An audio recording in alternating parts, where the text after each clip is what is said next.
Je ne voulais pas partir d'une envie de fond ou d'une envie de raconter un truc genre porte-drapeau politique et essayer de le transcrire à travers les gestes de tous les jours. Je voulais au contraire partir de ces gestes qui peuvent paraître parfois anodins, mais qui peuvent très vite avoir beaucoup plus de sens que ça.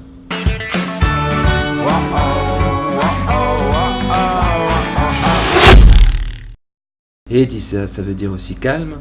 Et en arabe, en tunisien, le titre du film c'est Nhabak Hedi. Et ce que j'ai longtemps esquivé, et pourtant c'était important à expliquer, hier je l'ai compris parce que Nhabak, et ça a aussi un double sens parce que ça veut dire je t'aime, mais aussi ça veut dire je veux que tu sois.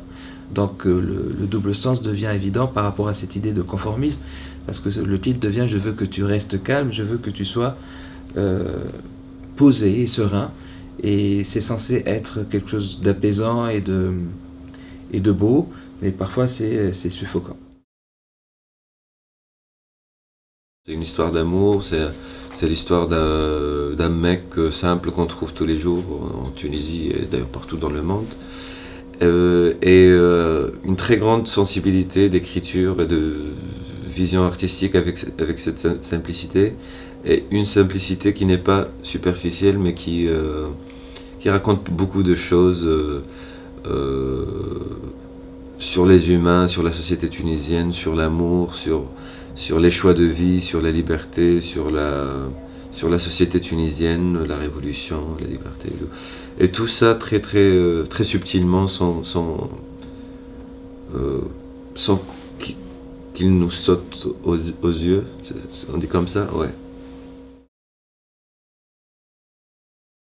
Dès l'écriture, je savais qu'il fallait vraiment être proche de lui. Et que même toutes les autres idées, qui est aussi autour du film, la crise, l'aspect économique, politique, religieux, allaient transparaître avec ce parti pris bizarrement. Je me disais que plus je me collais à cette histoire et à ce personnage, sans vraiment essayer de penser à injecter des symboliques pour vraiment recontextualiser, c'est ça, le film, ça allait être un peu artificiel, un peu superflu et pas vrai surtout. Donc plus on essayait d'être proche de Hedi, de sa vérité, plus les choses allaient être universelles. Il n'y avait aucun détail technique vraiment contraignant pour moi. Bon, après, il y a des scènes qui sont physiquement difficiles quand on joue, quand il fait très froid ou très chaud, des choses comme ça. Mais non, pas du tout, ça n'a pas été. Au contraire, même amusant d'être toujours accompagné. Je pense qu'une fois, on a une équipe dont on a confiance et dont c'est un travail de plaisir, quoi. Et qu'on éprouve un plaisir à travailler avec ces gens-là, ce qui était le cas, quoi, à fond, avec le réalisateur, avec le chef-op Frédéric Noirambe, qui est belge, avec la première assistante Caroline Tambour, qui sont magnifiques tous les deux. Donc déjà, il y a beaucoup d'humour sur le plateau et beaucoup de... Voilà, il y a une ambiance conviviale.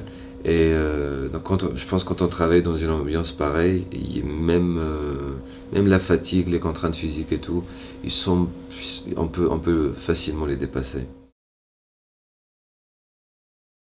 L'homme, finalement, depuis quelque temps, je vois qu'il y a une lassitude, il y a une paresse, il y a un laisser-aller, une nonchalance qui devient à la limite pathétique dans certains cas parce que tout est normé, tout est mis dans des cases.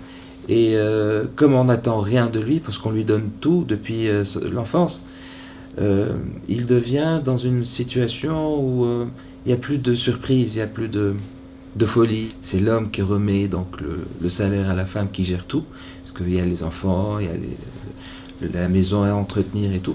Et lui, il y a cette... c'est au-delà même de la paresse. Donc il n'a plus aucune envie ou presque. Et il y a les enfants parce qu'il faut faire des enfants, et il y a ce mariage parce qu'il faut se marier, et on lui dit de faire ce qu'il a besoin de faire. Et puis après, voilà, c'est la retraite. Et je trouve que en tout cas, c'est un sujet qui m'intéresse, qui m'interpelle de plus en plus, beaucoup plus que la femme, elle m'intéresse bien sûr, puisque on ne peut pas les dissocier, ça marche de pair, mais elle y arrive, c'est-à-dire qu'elle impose sa façon de voir les choses, et elle n'a vraiment, c'est pas qu'elle n'a pas de mal, il y a toujours ces contraintes, il y a toujours des difficultés, mais c'est constructif pour elle.